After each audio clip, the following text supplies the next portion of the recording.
What is going on, you guys? This is DerekJ Speaks, here to give you a review of WWE Friday Night SmackDown from June 21st, 2024. A huge show taking place at the Allstate Arena in Chicago, where we got the return of CM Punk, who had quite the night for himself. It was the highest of highs and the very lowest of lows by the end of the night. Not even the end of the night, but by the midway point of the show.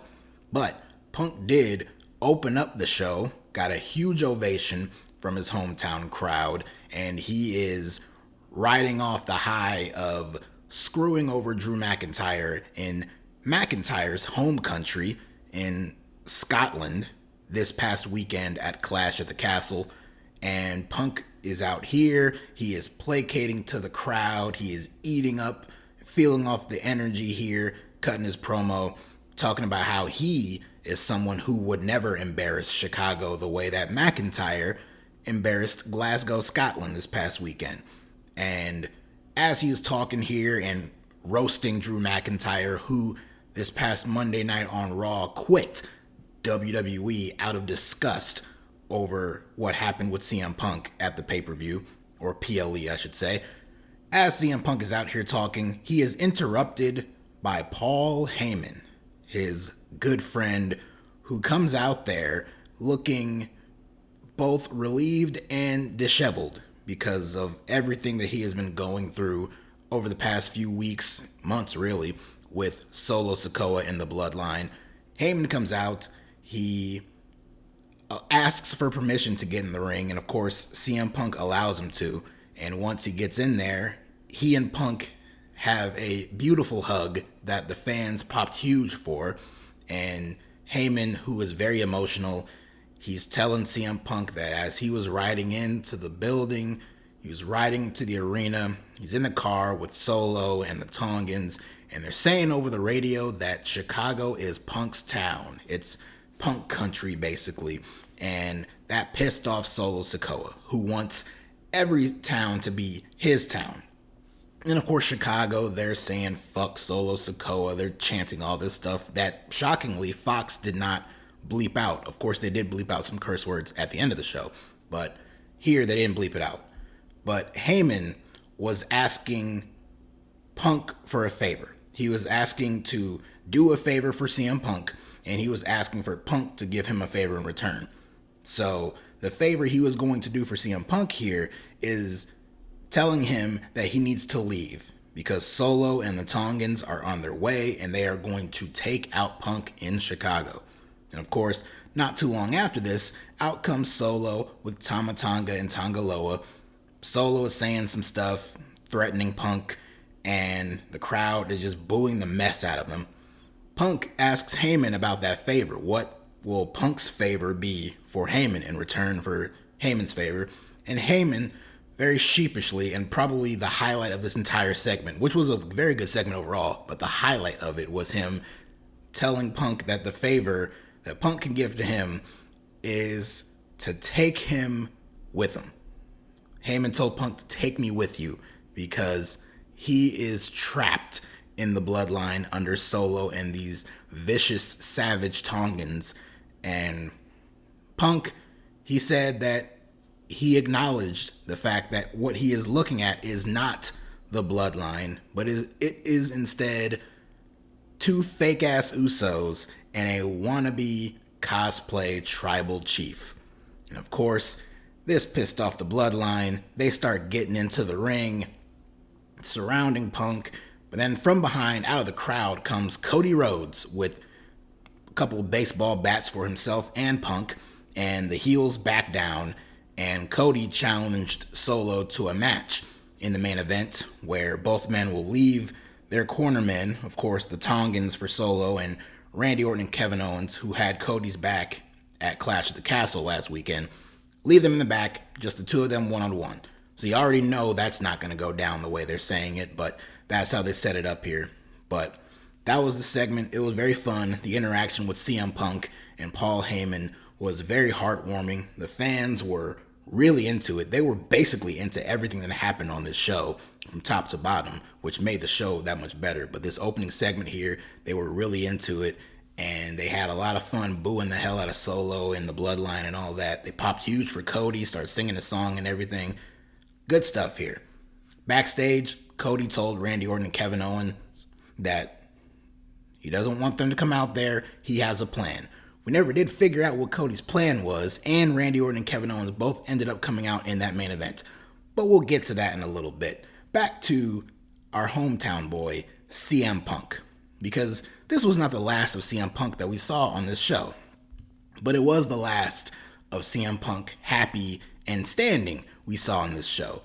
Because later on in the night, not even that much later, it was like by the end of the first hour, we cut backstage. Grayson Waller, one half of the WWE Tag Team Champions, he is being interviewed. He gets interrupted by Johnny Gargano and Tommaso Ciampa.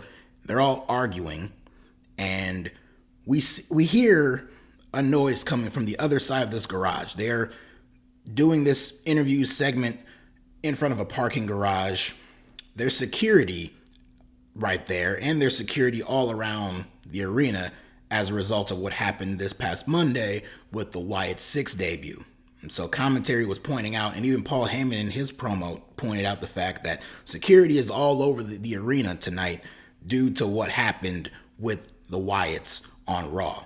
So we hear this commotion behind the garage door, and instantly the thought is, at least here, that the Wyatts might be there or something. So they open up the garage, and there we see is a laid out CM Punk, bloody face, bloody mouth, and as the garage door rises more, we see Drew McIntyre, the same Drew McIntyre who quit this past Monday night on Raw. He has beaten down CM Punk, and then he lifts him up, puts him on his shoulders, and walks right through the backstage area, right out into the arena. All one single shot focused on McIntyre, carrying with Punk on his shoulders, and he dumps him onto the stage. He gets down on one knee, and he pulls off a bracelet that CM Punk was wearing. Now, we often see, if you pay that close attention, CM Punk does wear a very specific bracelet. The bracelet has the names AJ and Larry on it. Of course, AJ, April, being his wife, and Larry is his dog. So McIntyre rips the bracelet off of Punk's wrist, puts it in his pocket, and then officials and SmackDown general manager Nick Aldis, they're all coming out there. Aldis is yelling at McIntyre. He shoves McIntyre, and then McIntyre shoves Nick Aldis back. And then the officials kind of got to hold Nick Aldis back a little bit. But eventually, McIntyre does leave, and Punk, they put the neck brace around him, and they're getting ready to put him on the stretcher. They cut to commercial, and of course they come back, and they showed what happened during the commercial break, which was Punk being loaded up on the stretcher, taken to the back, put into an ambulance, and driven away. Closer to the end of the night, backstage, Kayla Braxton is providing an update saying that Punk has to stay overnight at a local hospital, and that she tried to get a word in with Drew McIntyre before McIntyre left the building, but all he told her is that he will see us all on Monday. So it had to be done. After what CM Punk did to Drew McIntyre at Clash at the Castle, this is what had to be done.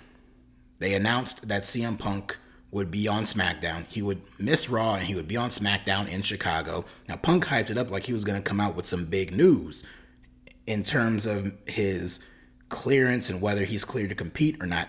He never said anything about that. In fact, they were playing it very up in the air with that. They never outright said that CM Punk has been cleared. They never made any official announcement, which to me it says that CM Punk legit is not fully cleared to compete yet. Another indicator of that is that we never actually saw Drew McIntyre physically assault CM Punk. He carried him, and then he even dumped him onto the stage, but that's as close to a bump that Punk really took here in this entire segment. We just saw the aftermath, just like with the Wyatts on Raw. We only saw the aftermath there, and we only saw the aftermath here, but it was still effective, and it got great heat, which you knew it would. Drew McIntyre was the most hated man in Chicago on this particular night during this segment. And all I can say is I cannot wait to see this match at SummerSlam. Hopefully CM Punk is wrapped in bubble wrap between now and August, 3rd, I believe, 2nd or 3rd in Cleveland, and we get this mega match between himself and Drew McIntyre. With them doing this angle, CM Punk can go away. He can miss the Money in the Bank pay-per-view, and there's no need for him to be there, especially to wrestle or anything like that. Keep him off TV and build up to his return, and then him and McIntyre can just have this whole big Pier 6 prison brawl, and then the match is made official for SummerSlam between Drew McIntyre and CM Punk. It's right there ready for you. Let's just hope that Punk gets cleared for it by then. And of course, McIntyre, who after quitting on Raw, he deactivated all of his social media. He reactivated it, and his very first post on X was a picture of Homelander. And it was the image of Homelander at the end of the recent episode of The Boys, the episode that just released this past Thursday, in fact. At the very end, spoiler alert if you watch The Boys, where Homelander is a bloody mess after he got his revenge on the people who did tests on him when he was a kid. I'm a big Boys fan. I love the show. Season 4 is ongoing. A lot of people have mixed reactions to it. My opinion, The Boys still as good as before, just a lot darker and grittier and more brutal and more intense and more disturbing than before. This past episode of episode 4 was very disturbing, but Anthony Starr's performance as Homelander in this episode was off the charts, and that ending with him was great. So I thank Drew McIntyre for posting that on Twitter because it gave me an excuse to put over The Boys. But behind Drew McIntyre murdering CM Punk on this show, the biggest news coming out of this show was in the main event between Cody Rhodes and Solo Sikoa. Before we even get to this match and what happened, we have to talk about what happened in the back between Solo Sikoa and Paul Heyman. Paul Heyman, still very scared, right before they go out to the ring. He's telling Solo that you're making moves that you're not supposed to make. And Heyman's telling Solo about how on the night of WrestleMania, the same night Roman lost his championship, there were certain rules and things that Roman told Heyman to lay out there as far as where things stand as he leaves. Solo cuts Heyman off and he tells him, I'm telling you this because I love you, but Roman Reigns is not coming back. Big bombshell announcement here from Solo Sikoa, who on television has admitted to Paul Heyman that he has spoken to Roman Reigns recently. Paul Heyman has not. But Solo, as far as we know, Solo Sikoa is the only member of the Bloodline, or at least only one outside of Paul Heyman, who has actually had contact with Roman Reigns since WrestleMania. Now, he did say he spoke to the tribal chief. He never explicitly said, I spoke to Roman Reigns. So there's that. And of course, Solo, he obviously could just be making shit up here, but we don't know. But of course, this means that Roman Reigns is returning very imminently. It's just a matter of when. Will it be at Money in the Bank? Will it be on SmackDown? Will it be at SummerSlam itself? Don't know yet. But we get into the match. Solo does come out and the match starts. They start brawling. It doesn't take very long for the Tongans to come out there and cause the DQ. There almost was no point in even making this a match. You could have just said that Cody and Solo are going to fight at the end of the show. They're just going to have a brawl at the end of the show. But making it a match, very pointless. It barely went 90 seconds. But regardless, that doesn't matter. Out comes Randy Orton and Kevin Owens. Kevin Owens, of course, limping out there. I'll get to that in a little bit, why he was limping out. They even the odds. Stunner to Tangaloa and a RKO to Tama Tonga. Solo is now surrounded by the three baby faces. He's backed up into the corner. He's sitting down. He's trying to hold them off. He looks down, but then he looks back up at them and he starts smiling and laughing. And from behind, we get finally the debut of Jacob Fatu. If you are not familiar with Jacob Fatu, big star in the Indies. He wrestled for the wrestling promotion MLW, huge name, and of course a member of the Anoa'i family, and has been strongly rumored online by all the dirt sheets for several months now that he has been signed with WWE for a very long time, and they are waiting for the right moment to debut him on the show. And this Bloodline story has been going on for the past few months now, with the additions of the Tongans and all that, Guerrillas of Destiny. It's been very up in the air. I haven't really been feeling it for the most part. Solo Sikoa, who is trying hard, that's kind of the problem. He's almost like a try-hard. I don't really fully buy him in that role. So the story, except for Paul Heyman, who's been great, as usual, the storyline itself I just haven't really been into, and I have just been waiting for them to finally have Jacob Fatu debut. And we got it here, and it couldn't have gone any better. He single-handedly took out all three of the babyfaces. He took out Kevin Owens. He hit him with a Samoan drop on the steel steps on the outside. He ran around and attempted to spear Randy Orton through the Timekeeper's barricade, but the wall barely gave way. So it honestly made it look even more brutal. And then he took out Cody Rhodes. Not only that, he placed Cody Rhodes' dead body onto the announce table, gets in the ring, goes up top, and dives down and crashes onto Cody Rhodes, planting him through the announce table. It looked brutal. And then he gets back in the ring, Solo hugs him. Jacob doesn't reciprocate the hug. He just looks like this vicious savage here. And then both men throw up the ones. And interesting to note here, Tama Tonga and Tangaloa, they get in the ring behind them, but even the two of them look a bit taken aback, look a bit thrown off. Not like neither one of them even expected Jacob Fatu to show up here. But they regrouped and they threw up the ones. In the background, you see Paul Heyman on the ground, and he just looks so worried and concerned and scared. This was great. This was a great debut for Jacob Fatu. I am very happy that he is finally on TV.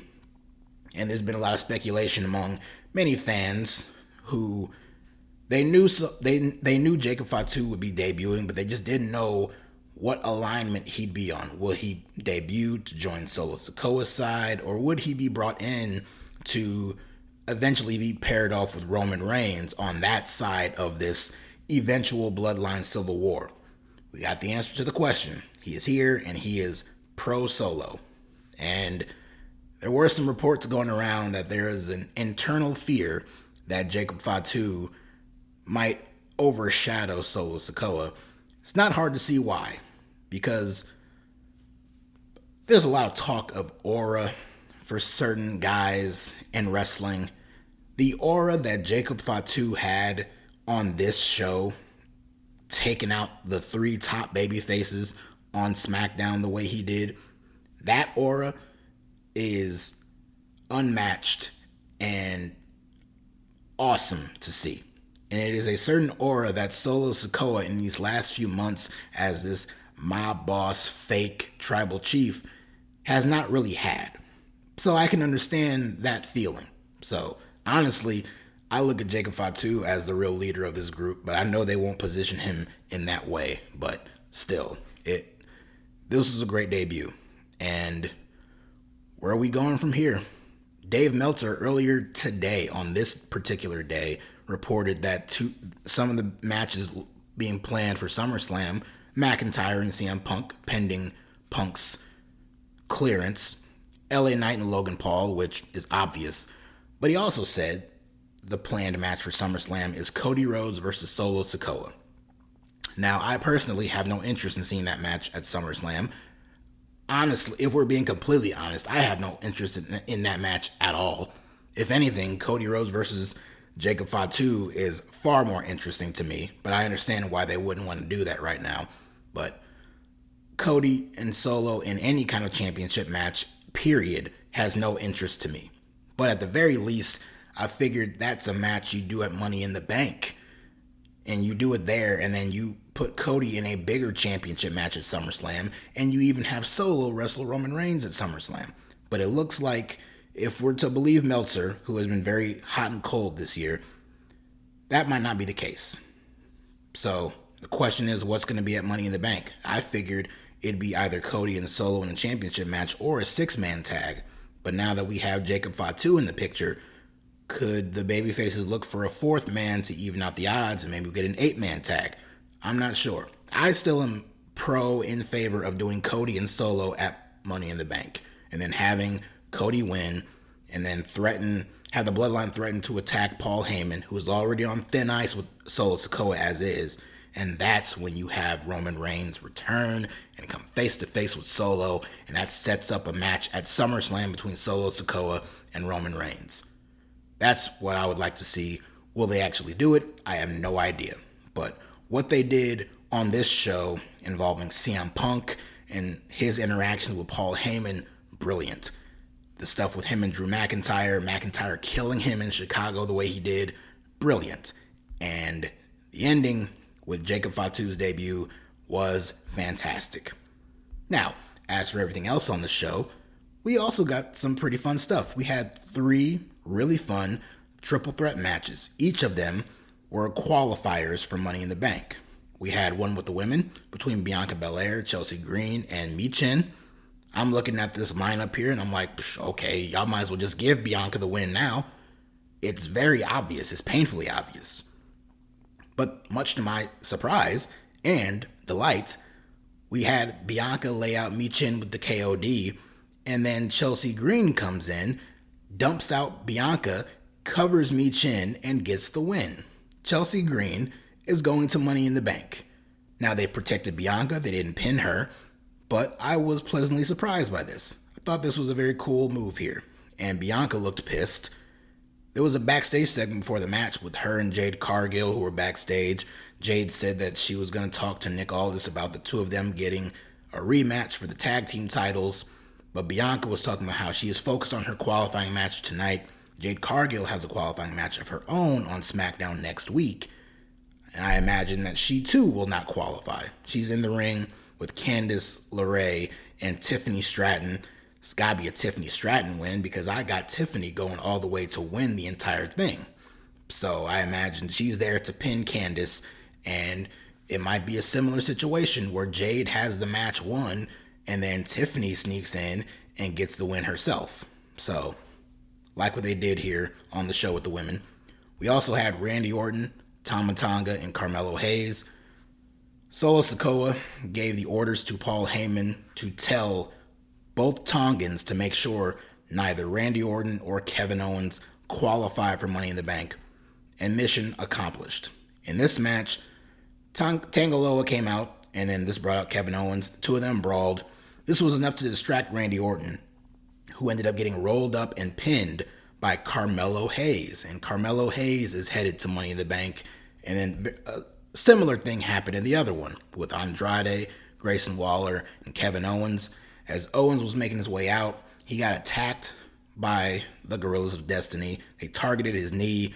Randy Orton came out with a steel chair, and he was checking on Owens, and Owens told him to go to the back and make sure they don't come back out here. But throughout the entire match, Kevin Owens was selling his knee, and that was ultimately his downfall. But it came down to Andrade and Grayson Waller. They had a very cool finishing sequence, which resulted in Andrade getting the win. And Andrade, the man who has been doing absolutely nothing on TV over the past few months, he is getting a spot in Money in the Bank. And even in this match, he was super over. Like, the fans were really into Kevin Owens. They hated Grayson Waller, but they started to really get behind Andrade, and they popped huge for him at the finish. So the fans were really into this, a lot of the stuff on this show. They were also into LA Knight. LA Knight had a segment on this show. He called out Logan Paul. No show from Logan Paul. And then LA Knight is talking about how he is going to qualify for Money in the Bank. And not only will he win the briefcase, but he will also eventually face Logan Paul and take the U.S. title from him. Knight was interrupted by Santos Escobar. The 2 of them had an exchange of words, and then it turned to a brawl. Knight laid him out with the BFT, but as he had his back turned and he's on the mic talking to the camera, from behind comes Logan Paul, who was there, and he attacked LA Knight, and he even gave him the knockout punch.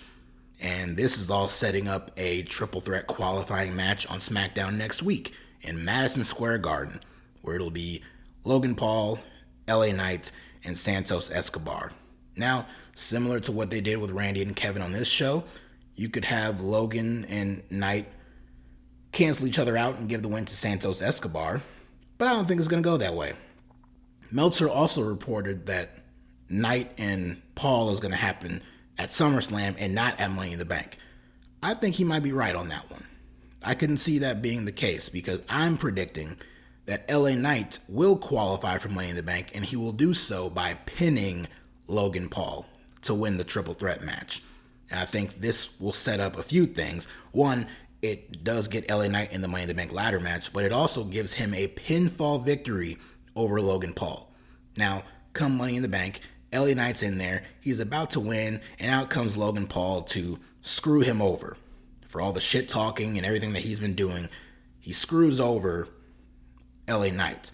But even though LA Knight got screwed over in Money in the Bank, he owns a pinfall victory over Logan Paul, which will set up their United States Championship match for SummerSlam in Cleveland, where LA Knight will hopefully beat Logan Paul.